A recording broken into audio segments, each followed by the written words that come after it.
and welcome to Sim.pc, where right now is 17:13 in the lunch. I'd say lunchtime, evening, yeah. And now I realized that I said lunchtime, afternoon, evening, all in the same thing. You know what? It's evening, yeah? Or, it doesn't really matter. It's around 5 o'clock. You can use your own imagination to come up with what time it really is. Am I right, people? I believe in you all. And today, I'm going to give you some prelude before we move into it. But today we're going to talk about something that I do believe that I don't talk about that often. And obviously that's my perception of it, yeah? You may be thinking that, oh my days, you can't seem to shut up about it. It's all you talk about. Have you seen the latest uploads or what? It's only things that has to do with this kind of topic. But no, today we're going to talk about my day. Woo, woo, woo, woo, woo. I know, I rarely talk about these things, as I say. I mean, it has happened like, what, once or twice, maybe 3 or 4 times, 5 times over the last week. What? But it's something that I deem that I don't talk about that very often. And today I just saw something that I thought was mighty impressive, yeah? And I'm gonna just, put some context. I'm not the psychiatrist who holds all of the answers in my hands, yeah? I don't have all of the cards. I'm just playing with the hand I've been dealt. That said, though, today I saw something really interesting. But what, are we moving into it so suddenly? No, we're gonna get there first. So today I was going to an interview for a job offering, which is always nice. Seemed to go rather well, if I do say so myself, but I often do, and then it doesn't go so well. But I'd say that this went above average, right, when it comes to me applying to different jobs and so on and so forth, which is kind of good. Yeah, it is, right? It's kind of good. How can you interpret it in any other way? However, the way there, whew, let me tell you. First day, it's been raining in since forever. Yeah? Here I am talking about, yesterday here I was talked about, how I was going to change out my wardrobe because it's so hot outside. Today it's 6 degrees and rain? I mean, really? In April? In spring? Isn't it supposed to be like a small summer vacation all throughout spring, But apparently I've been proven wrong with rain, the weather, the temperature, the very hectic workflow in school and all of those things at university. Sure. So it might not be a small summer vacation, but what it felt like was this, wow, it felt so bad. Just going up today, I was like, my leg is still hurting a bit. I went out into the rain and I was like, oh shit. Sat on the bus, went all the way there, had the interview, and there my day is poof, all of a sudden it's just changed, it just flipped on itself, and it became such a great day. So the interview went great, and then I went out and I sat on the bus, and here is where our story really begins. Here is where I will fill you in on what happened. Today I observed something that I think is really interesting, something that I would like to talk in depth about, but I probably don't have the experience to do so. Now, I could read on about it, which I probably will at some point in the future if we haven't already discussed this a bit. But today I would like to talk about the peer pressure. Yeah, or not really peer pressure in and within itself, but rather different roles. Yeah, and I know that I've been talking about both peer pressure and different roles before. The clown, the leader, the conversationist, the diplomat. Sure, all of those things does exist, but have you thought about the different roles that we as people in a group tune in and out of? Which is what I kind of observed today. And let me just set the stage here. Let me just paint the context for you. Let me just paint a picture. I was moving out, happy as ever, sat on the bus. I was the only one there. All fine and dandy, right? It was in the middle of the day, around 1 o'clock, something along those lines, and it was, a bit out on the countryside. So I sat in the bus and I was the only one there. Later on, a guy, a peachy guy, just as happy as ever, walked in and said, waved a bit high to me, as to do out in the farmland. I don't want to generalize, but hey, it was what happened, right? From one observation of the to generalize the population, that is kind of what happened. So that's what I'm basing it on. However, this guy came all all peachy, all fine, all dandy, and he sat down, he waved at me, he looked so happy. And then one of his friends came in, and already I saw this change, which is not that surprising, right? I mean, you might meet someone who you don't like particularly much. That could be the case. You can meet someone who you have a bad past with. You can meet someone who's just taking you out of your train of thought, which you thought was really intelligent and really that you're really happy about. This happened to me once or twice, or countless times. What? But I like people. Is what I'm trying to say.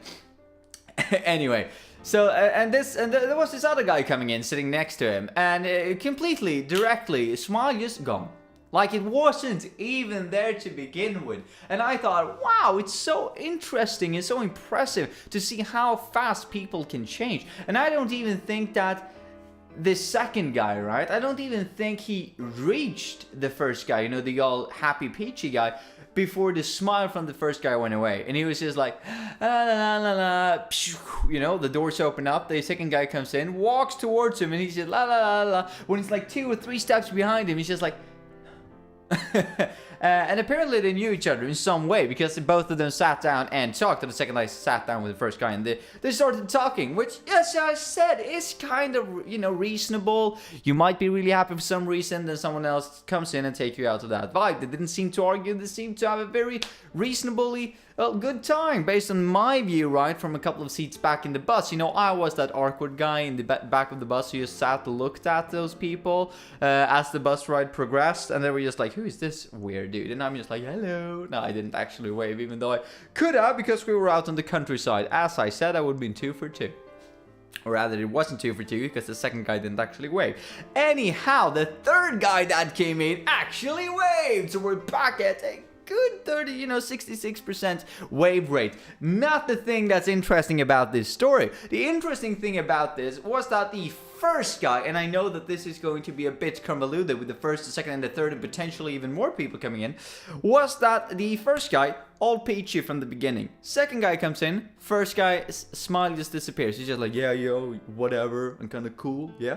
Third guy comes in, all automatically changes again. Now they're all happy, they're all out of this world, and I'm just sitting there thinking, like, what could have gone down here? What could have happened? And I was thinking about, all of these reasonable explanations as to why this could have happened. Maybe he was really happy that he won on the lottery, then his friend came in and wanted to share the money, and then the third one came in and took away the conversation entirely, the topic of conversation, so that the first guy could actually keep his lottery wins.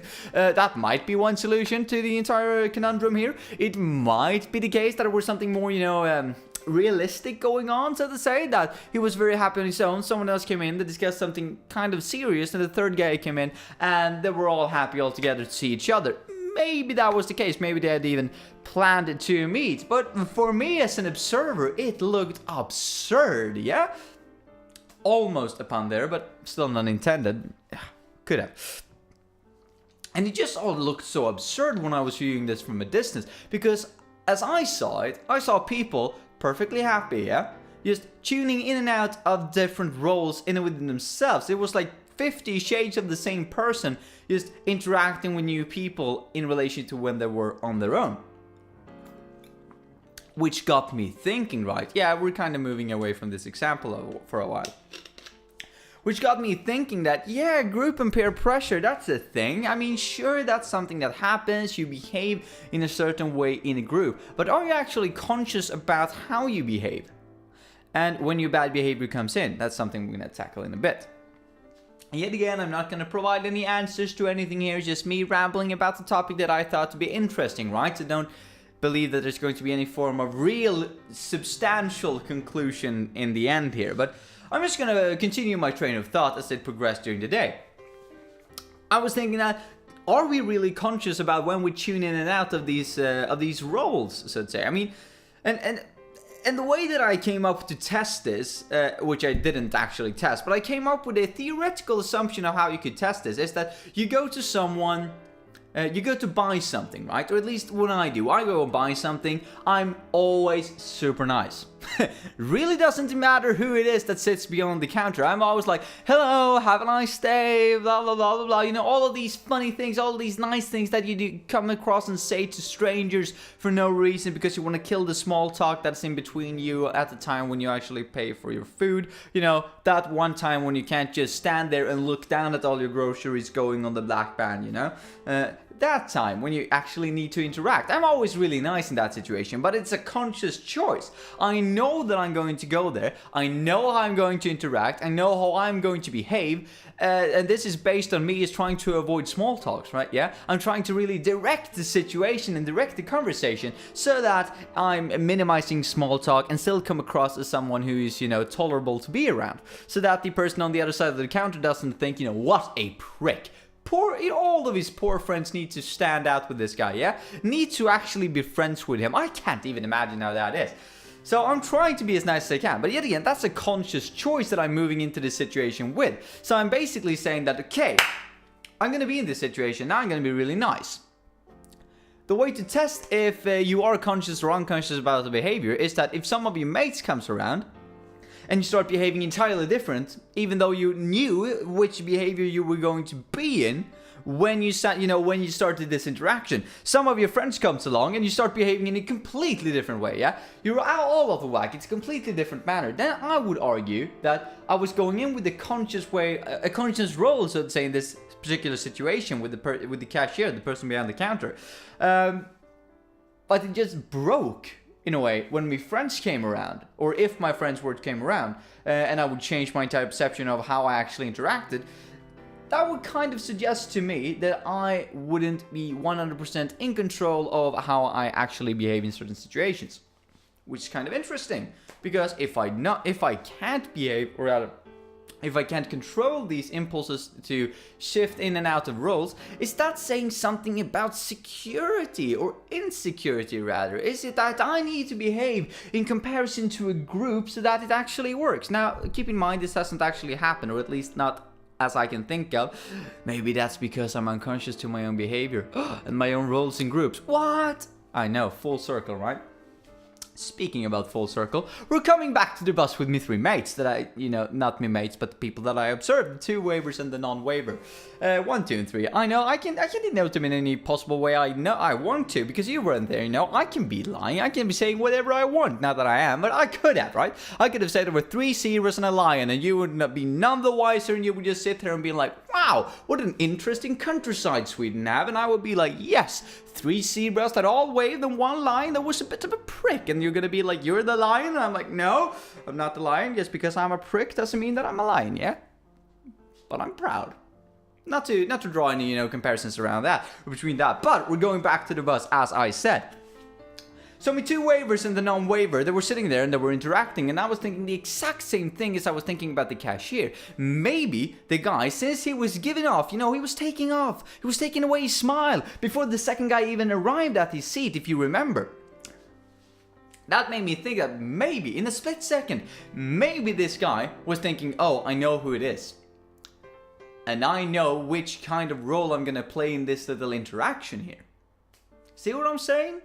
So maybe this guy went in with the mindset that, oh, I'm all happy, now this guy comes along, this prick, this bloody bastard, yeah?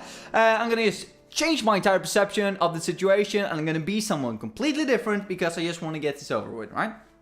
So that made me think that this first guy might have been conscious about the second guy coming in. However, when the third guy, the new waiver, the latest waiver, however you want to say it, came in, it all changed the perception of that initial conversation. And some of you might argue that, well, how do you know that he didn't have, or both of them sat down, didn't have a perception of how they were going to behave when the new guy came in? Well, the reason why I think that isn't the case is because both of them seem to have, or at least the first guy, seemed to have a very controlled environment in comparison to, how he interacted with the second guy. And you might say, well, how about he might just, reluctantly go back to how he was before? You said they were both happy. Yes, but in different ways. You see, the first time he was happy, he was sitting and all smiling. The second time he was happy, he was sitting all laughing, making jokes. And it was very more, wow, how can I say this? His body language is a bit different, right? Or a lot different, I would say. It was very explicit with the body language in the second row, or the third row, I'd say, of this little experiment. And I was like, wow, maybe this is an entirely new perception. Maybe he don't even know that he is doing this. Now, I'm not saying that this is the way it all went down, or I'm saying this is the way that it went down, but I'm not saying that my interpretation of the behavior and the sequence is, of the entire little bus scenario is entirely true. There might be some source critique that you need to apply here and be thinking to yourself, yeah, could he be right? He's studying economics. Could he be right about 3 dudes in a bus, talking to each other, and he is coming up with a new behavioral theory about how we actually interact in groups? The conscious and the unconscious behavior of switching in and out of roles. You'd be the judge of that. If I was watching myself online, I'd probably say you're an idiot. I mean, not an idiot, because nobody is a real idiot. I know, there's a few, but in general, there isn't idiots all around. And I would probably make the motion that you're probably gonna read up about this, which I probably will, and probably sometime in the future develop this into an entirely new project. Wow, I can see the potential here, mates. I can see the potential, because it's something that I am rather interested in, actually, to be honest, yeah. This psychological behavior. But as I said, I'm not a psychologist. I don't know all the answers to these things. It's just my own personal speculation, yeah? So be wary and feel free to weigh in the comment section below what you think about this perception, what you think about this train of thought. Yeah, how can it be interpreted? How can it not be interpreted? Is it good? Is it bad? Is it truthful? Is it untruthful? Is it acceptable? Is it not acceptable? Is it possible? Is it feasible? Is it non-possible? Is it rejected or accepted? All these different things. Just join in constructive behavior in the comment section below. Am I right, people? Leave a like and subscribe. Wow, I just sold myself out in a matter of seconds. Or the channel rather, but isn't that what you do? I know, marketing, yeah? Anyway, mates, that was everything for today. And I'm gonna leave you with this before I leave. I'm gonna leave you with this. Wow, that was so anyway, I'm gonna leave you with this. Rather that you take control of your bad behavior than let the bad behavior take control over you. Have a nice one, mates. And I'll see you, as always, tomorrow.